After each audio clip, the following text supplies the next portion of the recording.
नमस्कार। मैं डॉक्टर रजनीश कुमार बारहट, सहायक आचार्य, संस्कृत राजकीय महाविद्यालय के यूट्यूब चैनल पर सभी छात्रों का स्वागत करता हूं। संस्कृत साहित्य स्नातक तृतीय वर्ष में चलने वाले अंश महाभारत के विदुर नीति भाग का अध्यापन हम क्रमशः करवा रहे हैं। महाभारत संस्कृत साहित्य का विशालतम महाकाव्य है, जिसमें कुल 18 पर्व है।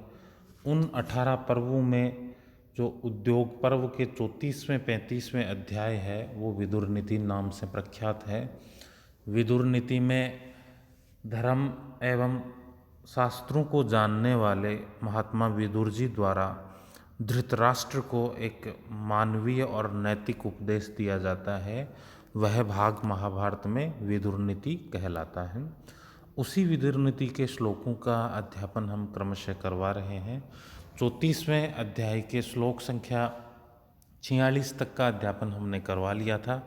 अब हम क्रमशः आगे बढ़ते हुए श्लोक संख्या 47 का वाचन करते हैं। जिता सभा वस्त्रवता मिष्टाशा गोमता जिता अध्वा जितो यानवता सर्वम शीलवता जितम। यहाँ पर धृतराष्ट्र को विदुर जी है नैतिक उपदेश देते हुए कहते हैं, जिता सभा वस्त्रवता। जीता यानी जीत लेता है, सभा यानी सभा को, वस्त्रवता अच्छे वस्त्र धारण करने वाला, अच्छे वस्त्र धारण करने वाला समूह को जीत लेता है। अर्थात सभी लोगों का ध्यान उस पर जाता है। उसके वस्त्र विन्यास, वस्त्र सौंदर्य की वजह से वो आकर्षण का केंद्र बन जाता है। मिष्टाशा गोमता जीता। मिष्टाशा मीठे स्वाद की इच्छा को, गोमता गाय रखने वाला, जीता यानी जीत लेता है। अर्थात जिसको मीठे का शौक हो, वो यदि कोई व्यक्ति गाय रखता है तो गाय से प्राप्त दुग्ध इत्यादि से वो समस्त प्रकार के मीठे व्यंजन बना लेता है और अपने मीठे के शौक को, मीठे की इच्छा को वह पूरा कर लेता है। इस प्रकार मीठे की इच्छा को गाय रखने वाले के द्वारा जीत लिया जाता है। अध्वा जितो यानवता।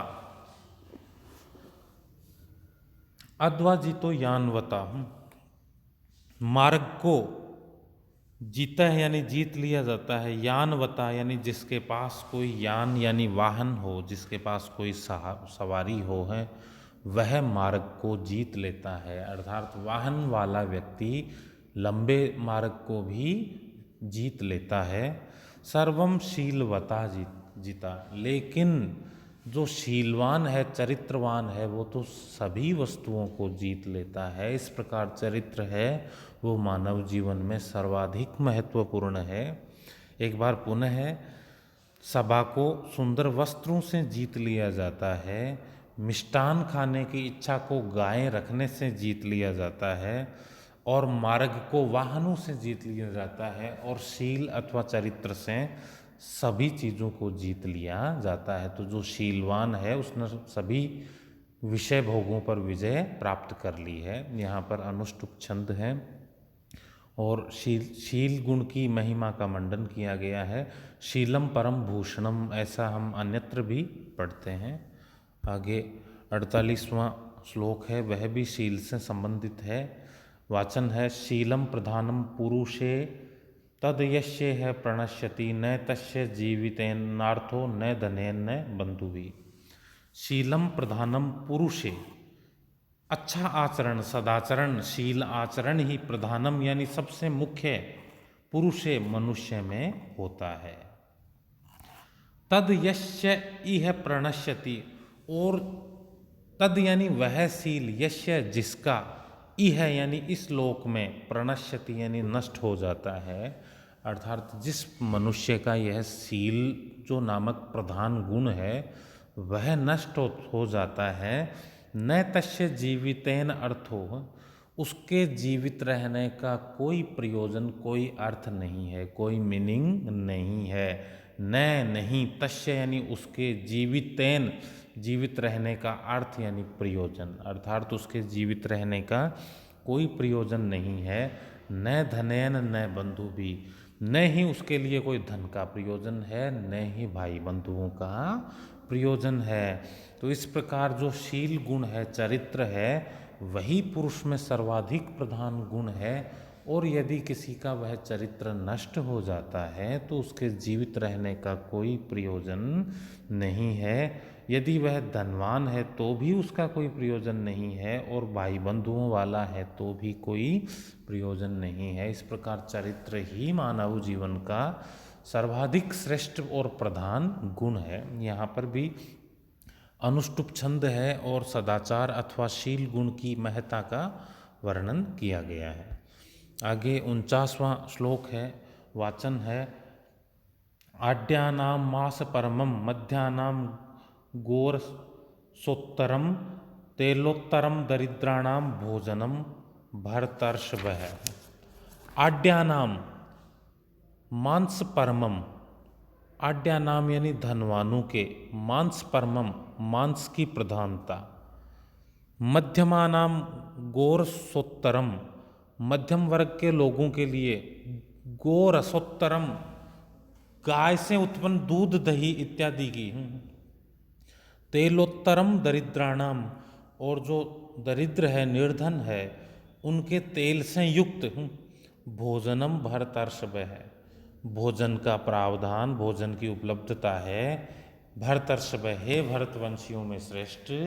यहाँ पर जो विदुर जी है वो कह रहे हैं, हे भरतवंशियों में श्रेष्ठ धृतराष्ट्र, धन से उन्मत्त आड्या, आड्या का मतलब होता है धनवान, अत्यधिक धनिक लोग हम, ऐसे लोगों के लिए धन से उन्मत्त पुरुषों के भोजन में मांस की प्रधानता होती है। मध्यम श्रेणी वाले लोगों के भोजन में गोरस अर्थात तो दूध दही की प्रधानता होती है, और दरिद्र लोगों के भोजन में तेल से बने हुए पदार्थों की प्रधानता होती है।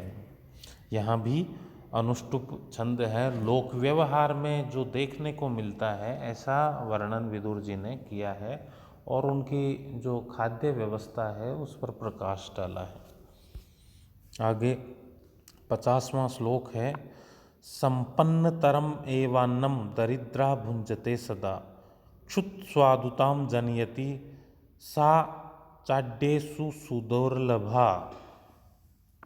संपन्नतरम एव अन्नम, संपन्नतरम एव अन्नम, संपन्नतर का मतलब होता है स्वादिष्ट, एव ही अन्नम यानी भोजन, स्वादिष्ट भोजन, दरिद्रा भुंजते सदा, निर्धन लोग भुंजते खाते हैं, सदा यानी हमेशा, अर्थात भोजन का स्वाद हमेशा ही निर्धन लोग ही लेते हैं। क्षुत यानी भूख, स्वादुताम जनयति, स्वादुताम यानी स्वाद को, जनयति उत्पन्न करती है, क्योंकि भूख ही स्वाद को उत्पन्न करती है।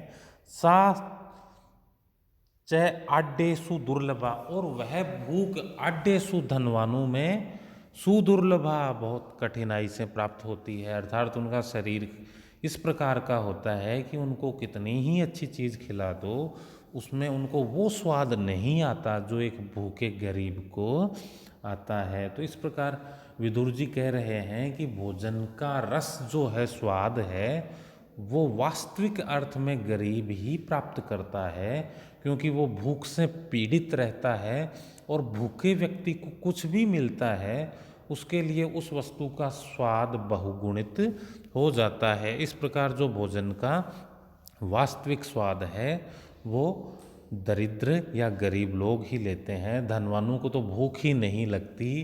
तो भूख नहीं लगने की स्थिति में उनके समक्ष कैसे ही व्यंजन रख दिए जाए, वो कोई स्वाद कराने में सक्षम नहीं हो पाते हैं।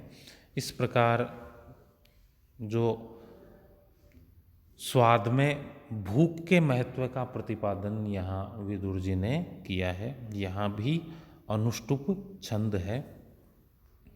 आगे 51वां श्लोक है। प्रायेण श्रीमताम लोके भोक्तुम शक्तिर्न विद्यते, जीर्यन्त्यपि ही काष्ठानि दरिद्राणाम महीपते।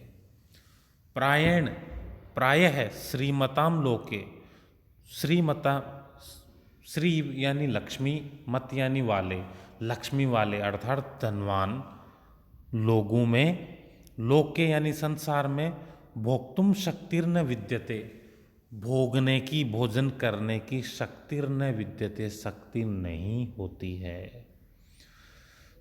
चिरयन्त्यपि ही काष्ठानि दरिद्राणाम महीपते, जीरयंती पच जाते हैं, अपि यानी भी, काष्ठानी काठ भी, दरिद्राणाम दरिद्र लोगों के, महीपते यानी हे राजा, हे राजा धृतराष्ट्र, दरिद्र लोगों के द्वारा तो काष्ठ खाए जाने पर भी उनके पेट में वो पच जाती है, और जो धनवान लोग हैं उनमें भोजन पचाने की क्षमता प्रायः नहीं देखी जाती।